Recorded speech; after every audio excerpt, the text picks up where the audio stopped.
ಎಲ್ಲರಿಗೂ ನಮಸ್ಕಾರಗಳು. ನನ್ನ ಹೆಸರು ಸ್ಫೂರ್ತಿ ತಳಕಲ್. ನಾನು 7ನೇ ತರಗತಿಯಲ್ಲಿ ಓದುತ್ತಿದ್ದೇನೆ.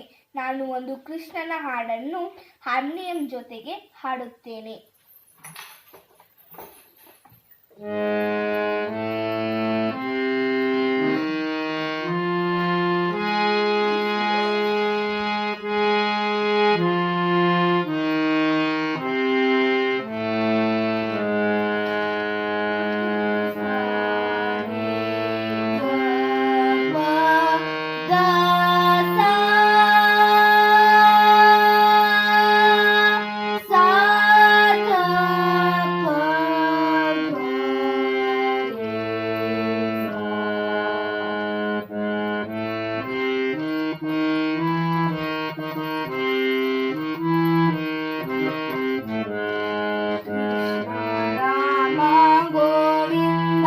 Hare Rama Krishna Govinda Krishna Rama Govinda Hare Rama Krishna Govinda Krishna Keshava Govinda Hare Rama Krishna Govinda Krishna Keshava Govinda Hare Rama Krishna Govinda Krishna Rama Govinda Hare Rama Krishna Govinda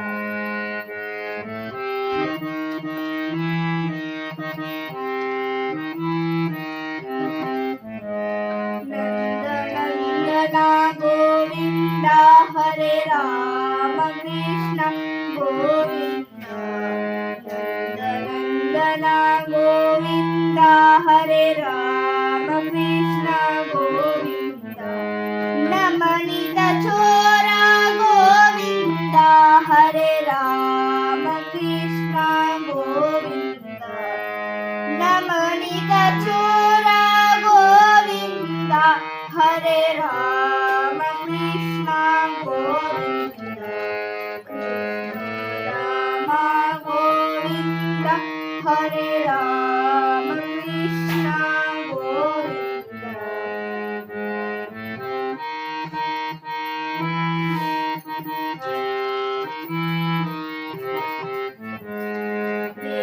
Venukilola Govinda Hare Rama Krishna Govinda Venukilola Govinda Hare Rama Krishna Govinda Vijaya Gopala Govinda Hare Rama Krishna Govinda Vijaya Gopala Govinda Hare Rama Krishna Govinda Krishna Rama Govinda Hare Rama Krishna